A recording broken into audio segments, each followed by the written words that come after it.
Hey y'all, welcome to Little Acre Homestead. My name is Rowan and today I am talking about our started seeds with you. I know that things seem a little bit disjointed on our channel lately. In full transparency, I have vastly overcommitted myself to far too many things, but I want to make sure that I keep up with you guys because this is what I love doing and it's really important to me. Let's get into what we started. As you can see, we have just an absolutely ridiculous amount of plants started here. I will put the total count here. I think it's something like 450 or something like that. It's a lot, and that's not counting the seed cells where we started more than one type of plant. We'll get into that in just a second. This is just the individual amount of cells and soil blocks that we have. So what we're doing this year is we have the black seed cell trays. It's 18 cells per tray. Hopefully this is the last year that we need to buy those because we did actually end up trying something new this year.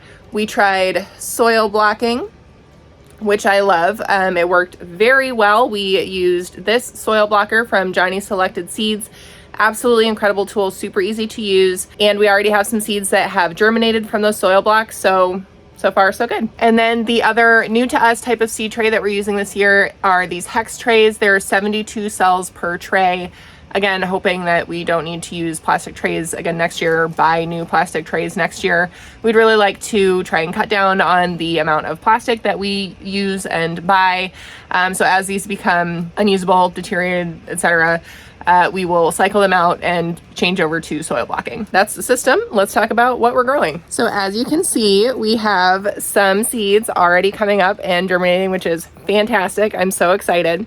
Phil had this great idea to use these, I think they're like space blankets or something, but it helps reflect the light more and it also helps retain heat. We have this one here that covers the front when I'm not staring at my little seed babies and talking about them. So as far as what we've started, we've got tomatoes and peppers. Those take a long time to germinate. They need that extra time at the beginning of the season to really get going so you can have a productive, summer, fall harvest. And we have a few different varieties of tomato. I can't believe I'm going to say this, but we're doing a few beds and multiple plants of the Roma tomato. I have this personal goal / hope that I will be able to can a lot of our tomato products this year. So things like, tomato sauce, pizza sauce, etc. I'm really hopeful. We'll see how it goes. Now, if you've watched this channel for a while, you know that I don't love the taste of an Amish paste tomato over Roma tomato because it's just kind of bland. So I'm hoping that this variety we're trying, the Roma VF, is good. We'll see. We'll see. I think it'll be an interesting experiment. So then we also have two kinds of eating tomatoes. Those are over here and they're coming up okay. We've got the 4th of July hybrid and the large red cherry. Both of those I'm really excited to try. We had one come up in our test bed and we got to eat a few of them this past year. They were really good. We also have a beefsteak tomato. We don't use a lot of beefsteaks in our day-to-day cooking, eating, etc. We just use them for things like burgers. If we have an abundance of them this year, they'll probably just end up in a salsa or a sauce. And I think that'll be a good way to use up those tomatoes. So then one thing that we did with our tomatoes this year is we are trying some interplanting. So we have in each little cell, we've got green onions in half of our tomatoes, and then we also have a basil seed in half of the tomatoes, and they're kind of offset in the cell, so they're not, interfering with each other. A lot of the green onions have already come up. None of the basil has. I have never successfully grown basil from seeds. So we'll see how that goes. If it doesn't work out, I will propagate basil like we did this year from a store-bought plant. You can essentially turn a store-bought basil plant into infinite basil if you take care of it and harvest it sustainably. That worked really well for us this past year. If we have to do that, that's fine. So then on to peppers. We have quite a few different varieties of pepper because we use a lot of peppers in this house. And we also have a lot of starts. So we've got tons of bell peppers. We did a mix of California and Carolina wonders. Don't know what the difference is.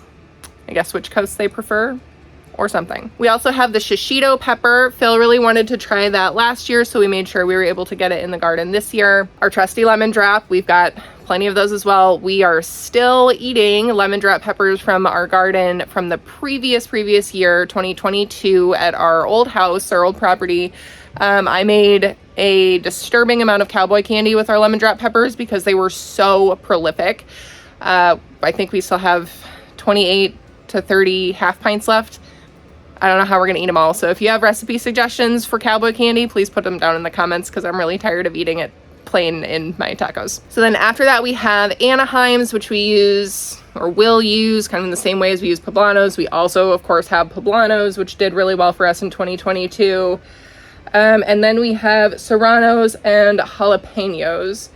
And I think that's it for peppers. We use a ton of serranos and jalapenos in pretty much everything all year. So I will be doing some just plain canning for those, not pickled or anything, just canned peppers. We use them in things like chili, quesadillas, etc. Really good. Now we did not do any type of interplanting in the cells for the peppers. We only did that with tomatoes. So we'll see how that goes. We didn't want to risk messing up our peppers because we've kind of historically had trouble with those seed starts. So we just want to do one variable at a time and see how it goes. Now, as far as other starts in this tray, these are going wild, which is fantastic.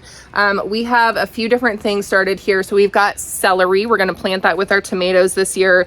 None of those have sprouted yet, but they do have a longer germination time. I'm really hoping it works out because celery is one where you can, cut it close to the root line and it'll regrow at least once. So it's like doubling your harvest basically. So I'm really hoping that works out. It'd be great to get celery and not have to buy celery when we make stock. It's also just like a really great snack to have. So fingers crossed that it works. And then we also have yellow squash and cash machine zucchini. So that's summer squash. I am so desperately hoping that these work out, and we decided to start them this year indoors because when we've planted them direct sown outside in the past, they get attacked by vine borers, which are the worst. So I am hopeful that by starting them inside, we make them very robust, very healthy plants that can withstand some pest pressure, or so that they're big enough that we can wrap them in tin foil, surround them with newspaper, however we do it, just to keep those pests at bay. So like I mentioned, we're doing lots of interplanting and we're doing a ton of flower and herb interplanting this year, just kind of as a natural pest preventative. This entire tray here is marigolds. Some of them have actually already started to come up, which is fantastic. Historically, we have had to buy all of our marigolds pre-started, which is just an expense that I didn't want to deal with. Seeds are so much more affordable than buying started plants. There's nothing wrong with buying started plants. Our first garden was mostly starters. It's just an expense that we want to try and forgo. So then over here in this next tray, we have a ton of calendula. I think they all sprouted. Fantastic. We wanted to grow calendula this year because I was reading, I think it's the Encyclopedia of Magical Herbs or something like that to Alex. And in that book, it talks about the folklore of calendula and how if you walk through a field of calendula barefoot, it gives you the ability to hear and understand the plants. And Alex has become a little obsessed with that story, and he always asks if we're going to grow calendula so he can hear the plants talk, which I think is just very sweet.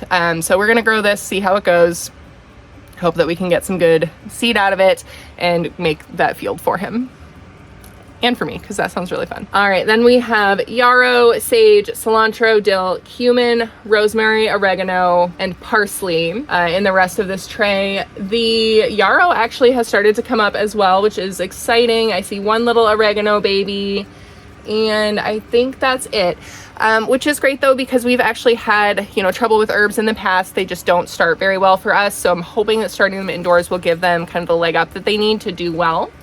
And then in this tray over here, this last tray, all of the cosmos have come up, which is great. They're a wonderful trap crop for things like Japanese beetles, which if you recall from 2021, we had problems with Japanese beetles all the time. And I'm pretty sure that we have them here as well, because I saw some of the disgusting little grubs outside the other day. And yeah, so we'll have lots of cosmos.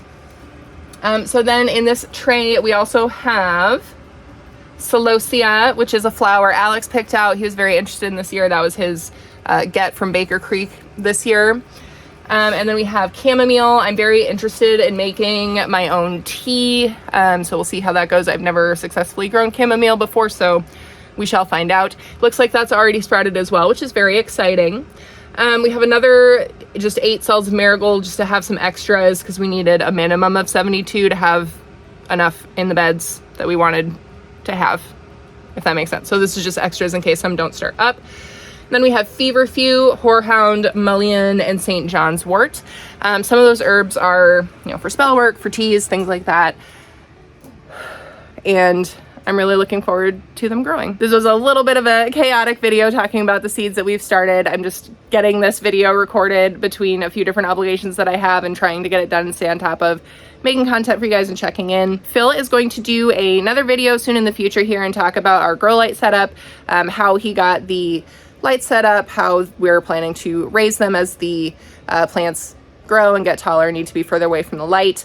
He'll also talk about, you know, the space blankets and our heater and how we stay on a watering schedule, etc. In the meantime, if you have any questions about our grow light setup or how we do this indoors on our property, please feel free to leave those comments down below.